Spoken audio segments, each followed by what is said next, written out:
Halo, selamat siang. Saya Anastasia Angelina, NIM 2110417565, kelas A2 pagi semester 5, mata kuliah perilaku organisasi, nama dosen Adi Mursalin SEMM. Saya akan membacakan ringkasan materi bab 4, yaitu sikap, perilaku, dan kepuasan dalam bekerja. Semua memiliki suatu tujuan, yaitu untuk mencari dukungan.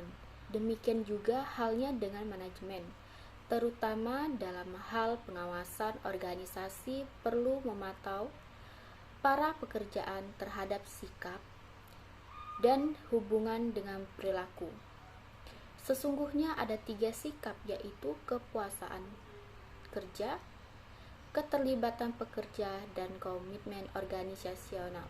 Seseorang yang memiliki tingkat kepuasan kerja yang tinggi memiliki perasaan positif tentang pekerja tersebut, sementara seseorang yang tidak puas memiliki perasaan yang negatif tentang pekerjaan tersebut, menurut Robbins tahun 2002. Sikap dalam bekerja. Sikap adalah keteraturan perasaan dan pikiran seseorang dan kecenderungan terhadap aspek lingkungannya. Sikap seseorang tercermin dari kecenderungan perilakunya dalam menghadapi suatu situasi lingkungan yang berhubungan dengannya. Sikap adalah tanggapan respons yang mengandung komponen-komponen kognitif atau pengetahuan, afektif sejauh mana penilaiannya terhadap objek, dan kognitif atau kecenderungan untuk berbuat yang dilakukan oleh seseorang terhadap suatu objek atau stimulus dari lingkungan. Jenis-jenis sikap ada 3, yaitu yang pertama job satisfaction, yaitu sikap yang menentukan kepuasan seseorang terhadap pekerjaan. Yang kedua job involvement, yakni sikap yang menggambarkan sampai sejauh mana partisipasi aktif karyawan terhadap pekerjaannya. Yang ketiga organization commitment, yakni sikap yang menunjukkan sampai mana seseorang melibatkan diri dalam organisasi beserta dengan tujuan-tujuannya dan ingin menjaga keanggotaannya dalam organisasi. Aspek-aspek sikap. Yang pertama, komponen kognitif merupakan komponen yang terdiri dari pengetahuan.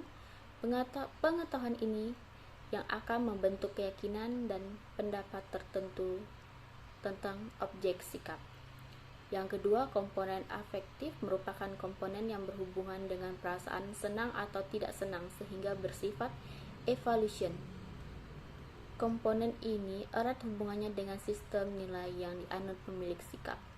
Yang ketiga, komponen kognitif merupakan komponen sikap yang berupa kesiapan seseorang untuk berperilaku yang berhubungan dengan objek sikap.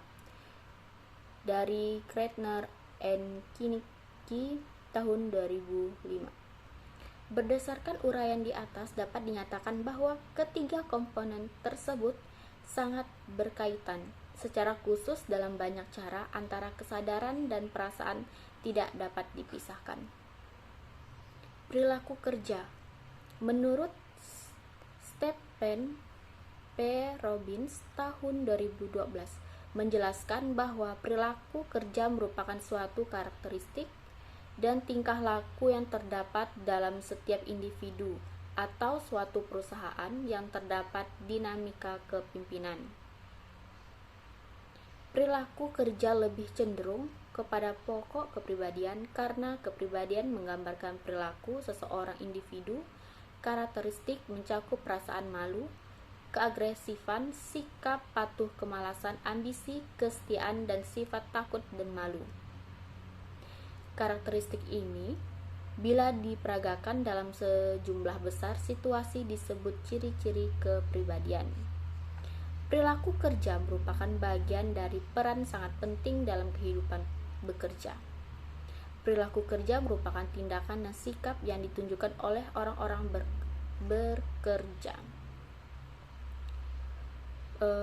Menurut Bond dan Frank Meyer Witton tahun 2005 dalam Tahir 2014, perilaku kerja yaitu kemampuan kerja dan perilaku-perilaku di mana hal-hal tersebut sangat penting di setiap pekerjaan atau situasi kerja. Sedangkan menurut Robbins tahun 2002, perilaku kerja yaitu bagaimana orang-orang dalam lingkungan kerja dapat mengaktualisasikan dirinya melalui sikap dalam bekerja.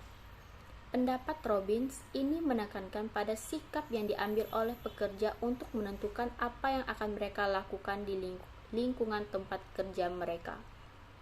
Menurut Cinnamon Watton tahun 2005 dalam Tahir tahun 2014, ada 8 paradigma perilaku kerja utama yang sanggup menjadi basis keberhasilan baik di tingkatan pribadi, organisasional maupun sosial, yaitu yang pertama bekerja tulus, yang kedua bekerja tuntas, yang ketiga bekerja benar, keempat bekerja keras, 5 bekerja serius, 6 bekerja kreatif, 7 bekerja unggul, 8 bekerja sempurna.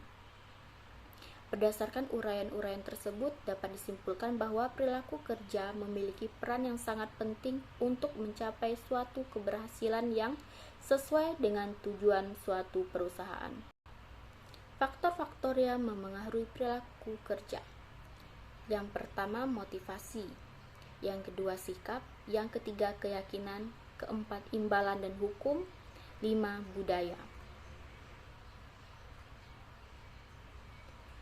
Menurut Triguno tahun 1097, perilaku kerja karyawan dalam suatu perusahaan dapat diukur berdasarkan kerja keras, ulet, disiplin, produktif, tanggung jawab, motivasi, manfaat, kreatif, dinamik, konsekuen, konsisten, responsif, mandiri, makin lebih baik, dalam lain-lainnya. Perilaku kerja yang terjadi di suatu perusahaan tersebut dapat dipengaruhi oleh beberapa faktor seperti berikut. Yang pertama, lingkungan kerja. Di dalam suatu lingkungan kerja harus benar-benar dapat memberikan rasa aman bagi para pekerja. Yang kedua, konflik. Konflik dapat konstruktif atau destruktif terhadap fungsi dari suatu kelompok atau unit. Berdasarkan uraian di atas bahwa sangat dibutuhkan komunikasi dalam memahami perilaku kerja. Komunikasi merupakan salah satu faktor terpenting yang berperan sebagai penyampaian dan pemahaman dari sebuah arti. Kepuasan kerja. Pengertian kepuasan kerja adalah suatu efektivitas atau respon emosional terhadap berbagai aspek pekerjaan. Kepuasan kerja adalah suatu perasaan yang menyokong atau tidak menyokong diri pegawai yang berhubungan dengan pekerjaan maupun dengan kondisi dirinya. Dapat disimpulkan bahwa kepuasan kerja merupakan suatu sikap yang positif yang menyangkut penyesuaian diri yang sehat dari para pekerja terhadap kondisi dan situasi kerja, termasuk di dalamnya masalah upah, kondisi sosial, kondisi fisik, dan kondisi fisiologis. Faktor-faktor kepuasan kerja. Yang pertama, kesempatan untuk maju. Yang kedua, keamanan kerja. Yang ketiga, gaji. Yang keempat, manajemen kerja. Kelima, kondisi kerja. 6, pengawasan atau supervisi. 7, faktor intrinsik dari pekerjaan. 8, komunikasi. 9, aspek sosial dalam pekerjaan. 10, fasilitas. Beberapa korelasi kepuasan dalam bekerja. Yang pertama, motivasi. Yang kedua, keterlibatan dalam pekerjaan. Yang ketiga, perilaku sebagai anggota organisasi yang baik. Yang empat, komitmen organisasi. Yang lima, ketidakhadiran. 6, berhentinya karyawan. 7, stres yang dirasakan. 8, prestasi kerja. Mengukur kepuasan dalam bekerja.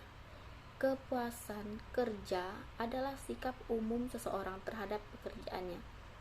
Pekerja menuntut interaksi dengan orang lain, mengikuti aturan dan kebijakan organisasi, standar kerja, kondisi kerja yang kurang ideal, dan lainnya. Ada dua metode pendekatan untuk mengukur kepuasan kerja, yaitu angka nilai global tunggal atau Single Global Rating.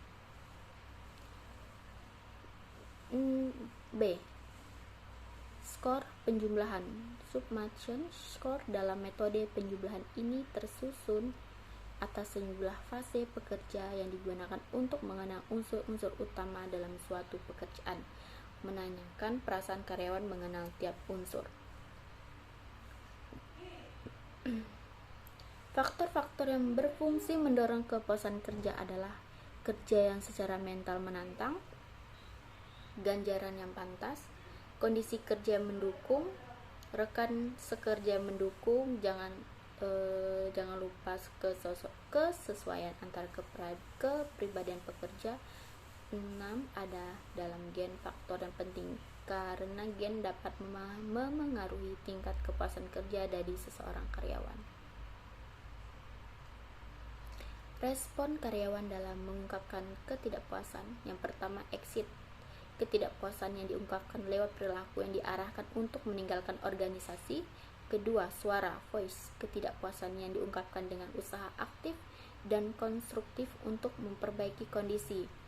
3. Kesetiaan, loyalty. Ketidakpuasan yang diungkapkan secara pasif, menunggu membaiknya kondisi. 4.